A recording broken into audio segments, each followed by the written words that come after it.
Human behavior. In this section, we are going to discuss the issue of human behavior and its relationship to the environment, while also addressing the legal system and its extremely despotic, backwards basis for influencing human conduct. Some people who consider the tenets of a resource-based economy tend to think that the system would be difficult due to something called human nature. The argument is that humans are inherently competitive, greedy, and blindly self-serving, implying that no matter how technically good things are in society, there will always be corrupt people who want to abuse others and seek dominance. Human nature is defined as the shared psychological attributes of humankind that are assumed to be shared by all human beings. Therefore, the implication of the term is that certain psychological, hence mental behaviors are in some way hardwired into a person. We are thus supposedly born with some preset psychological inclinations. It is easy to see how this kind of assumption has manifested, for if you look at the historical record for the human species thus far, we see an endless series of wars, genocides, conquests, and power abuses. Given that this is the pattern we recognize, it is easy to assume that it must be some set human nature to behave in ways that are historically reoccurring. Furthermore, so-called criminal behavior has been a focus of psychologists for some time. Is it the responsibility of an individual's genetic makeup that makes them a so-called criminal? Or is it the environment in which they are raised that determines this? This is the age-old question of nature versus nurture. First, what exactly is criminal behavior? How do we qualify behavioral distinctions that have been invented by man and change with time? The entire concept of criminality is temporal and relative to a culture's values and concepts of morality. Only 600 years ago, certain indigenous cultures around Mexico engaged in mass human sacrifice, often killing thousands at a time. Was this criminal activity? To us, perhaps, but to them it was accepted social custom. What about the generations and generations of accepted slavery? Is a criminal someone who steals food in order to feed his or her starving family? The bottom line is that there is no concrete scientific evidence that really supports the notion that any of our behaviors are strictly the result of our genetics. The notion of human nature is largely mythological. It stems from primitive religious dualities that the human is good or evil inherently. The pursuit of people who seek the gene or the like, which is supposedly the cause of a particular behavior, is essentially a form of superstition. It is like a person being possessed by demons, which control their actions.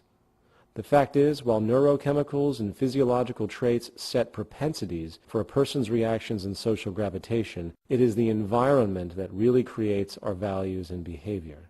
There is no fixed, predetermined human nature. Our values, methods, and actions are developed and derived from experiences. A Chinese baby taken at birth and raised in a British family in England will develop the language, dialect, mannerisms, traditions, and accent of the British culture. The bottom line is that our behavior is based upon what we learn, coupled with the biosocial pressures that we must deal with in order to survive. As far as society today, the most fundamental condition for offensive behavior is derived from the monetary system. As expressed before, the monetary system perpetuates corruption, stratification, scarcity, and insufficiency. So-called decency cannot exist in a world of competition, wealth imbalance, poverty, and deprivation. The despotic behavior we see in the world today is not the result of ingrained genetic forces. It is essentially a result of years of scarcity and competition. The legal system. In response to this, society today attempts to control people by way of threat, using laws. Laws are nothing more than patches which do not address the root causes of behavior. If a person is arrested for stealing, very little thought is given as to why that person chose to steal to begin with. Rather than consider the root causes, society today takes the easy way out and often removes the so-called criminal via prisons.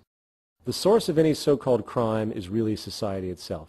There is no such thing as a criminal. As repeatedly expressed, the monetary system generates corruption by its very construct. As the Merva and Fowl study presented previously clearly shows, socially offensive behavior is directly related to the socio-economic circumstances. The great majority of people in prisons come from deprived socio-economic positions. Therefore, if we want to alter the behavior of people, we have to alter the social conditions. We want to design out the flaws.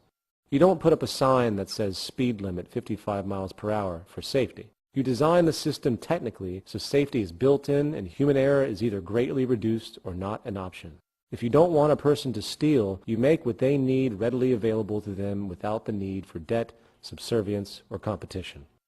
With the progress of technology today, we have the ability to create a new social system that can allow all people access to the necessities of life without a price tag, debt, or servitude. This will have a profound effect on the way people treat each other and interact in society. A staggering drop in crime would be the result, for most crimes are monetary related. Furthermore, for those crimes that might occur, such as a person who kills another out of jealousy, they would not be treated as a criminal, but rather as a sick patient. Society will understand that people are products of their environment, and rather than condemn the person to a cold, concrete cell, social scientists, psychologists, and sociologists will heavily research the cultural causes that generated the killer's behavior and consider those conditions that need to be altered, often through education. In conclusion, since antiquity, great religious and secular philosophers alike have constantly advocated peaceful, unified ideals for humanity.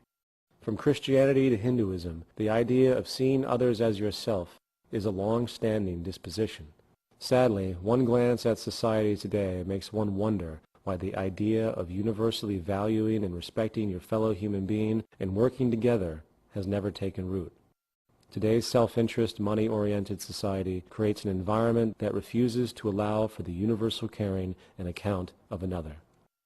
This system is based on the perpetuation of oneself at the expense of others, and therefore it will never allow for a world of balance and harmony. The fact is, it is time to stop praying, stop wishing, and stop blindly talking about our supposed humanistic and religious ideals and actually work to make them happen. A resource-based economy puts into practice everything the great religious and philosophic teachers have always talked about in regard to humans embracing each other as their own and working together in mutual respect as a single human family. The use of science and the scientific method, while often deemed cold and heartless, actually presents one of the most profound spiritual unfoldings we have ever seen. While many people look with great awe and respect upon figures like Mother Teresa and her selfless nature, few tend to see Alexander Fleming, the man who discovered penicillin, in the same romanticized way. Penicillin has saved countless more lives today than any charitable idea or organization. The point is that science and technology are divinity in action. We cannot wait for some divine revelation or some great man to guide us. We must realize that we are on our own on this planet, and it is up to us to change the world for the better. It is time we stop pontificating and providing lip service to those spiritual values which religious and secular philosophers have been discussing for millennia and finally put them into practice. Science is the tool for this functional spirituality, and if we work to apply its methods for the betterment of civilization itself, we can reach the spiritual goals we have sought since antiquity.